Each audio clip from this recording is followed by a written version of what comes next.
What do you think? How much are you worth? Huh? That could be a very triggering question. What's your worth? What do you think? Really? My name is Lolita Guarin, and welcome to my podcast from Stress to Success Blueprint. And today we're talking about tying self worth to productivity. I already had another episode about self worth, but today specifically, I want to talk about doing too much. That's like number one thing. When I have clients who coming to me and they say, I'm burnt out, I'm stressed out, I cannot do this anymore, I don't have time for this. You're doing too much, number one, right? Way too much, especially if you have a family and then you're a single parent and you're running a business or going to work and you come back and you're working more and then you have to people please, right? On top of that and make sure everybody's happy. Yeah. You don't have time for this. You burn out and stressed out. And the question one I always ask, why you keep on doing this? And how is this serving you? I know, it's super triggering. So let's address the issue. Why do we do so much? Because you see, if you grew up in an environment where you were worth only depending what you deliver, love was really transactional for you. You're like, well, they don't let me the way I am, so I'm going to be useful. I'm going to do things. Maybe I'm going to help around the house. Maybe I'm going to be the best student.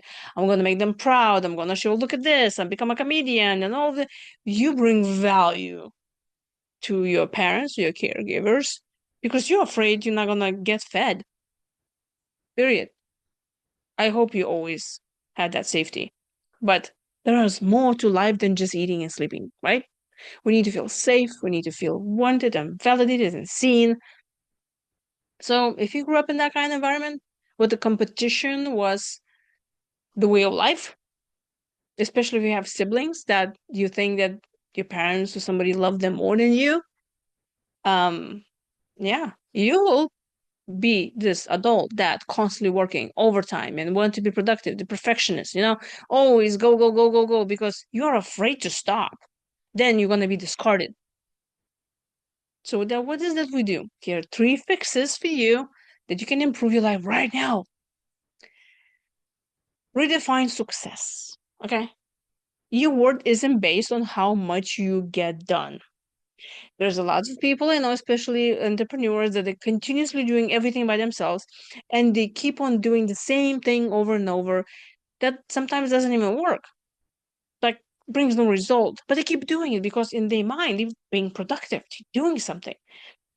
That's also can come from a feeling of guilt when you were not allowed just, you know, enjoy yourself as a kid because your parents were telling you that you need to go clean up, you need to do this, you need to do homework, you need to do all the kind of stuff.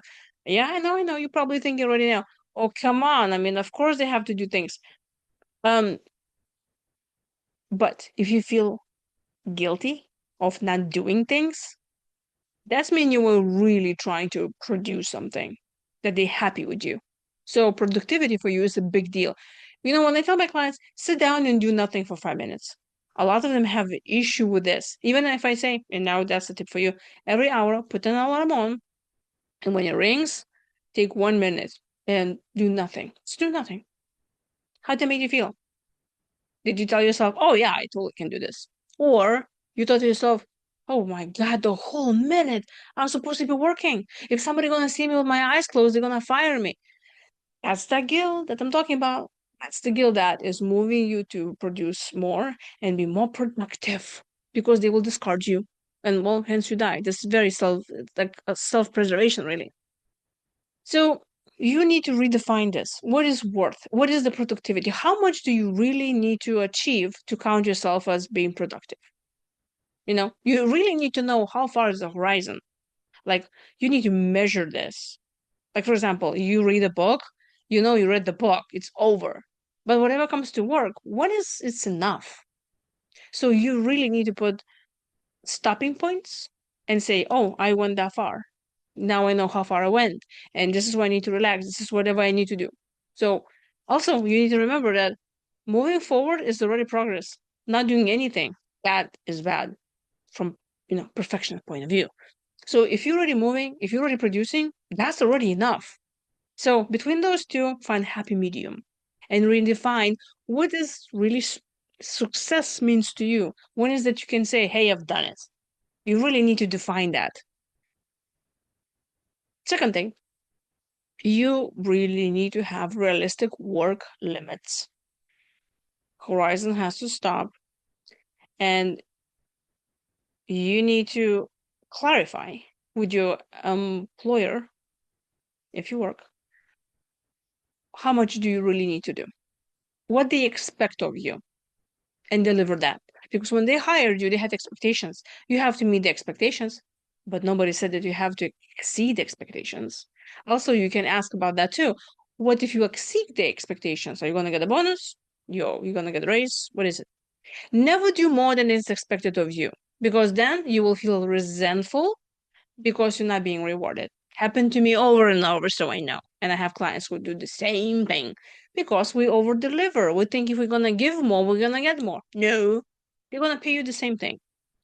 Also, if you are a business owner, you also can regulate your workload. But then you need to ask yourself, are you allowing yourself to have that limited somehow? Or for you, this is abyss. When you get there, you just disappear because there's no bottom. You know, you cannot reach the horizon because you keep on running. So it's time for you to do that. Not to reach the horizon, but stop. Okay. And the third thing, you need to prioritize hobbies and relaxations without guilt. You need to pencil yourself in that calendar. I know if this is not the first time you're listening to me, thank you for coming back, by the way. You know,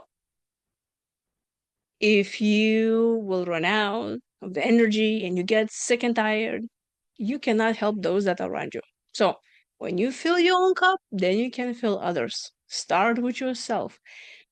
And the best thing is, if you have kids, they're learning from you.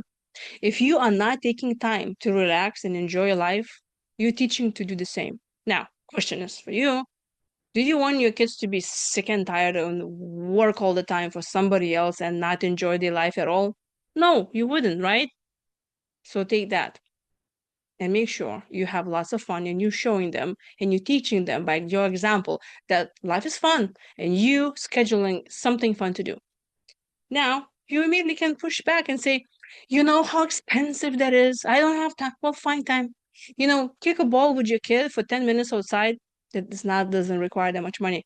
You don't have a ball? Fine, just walk around. Movement is good for you. So brainstorm a bunch of ideas and you have to schedule yourself into your schedule because nobody else will. Take care of yourself so you can take care of others. We have few episodes left about self-love because we're talking about Valentine's Day coming up and everything. And after Valentine's Day, I'll be talking about stress in relationships and how to manage that. So I hope you'll be back. If you are returning, thank you for coming back again. If you have not subscribed to my channel, please do so. And if you know that somebody can listen into those videos and find value, forward my videos to them or just tell them, hey, go check out Be Amazing You.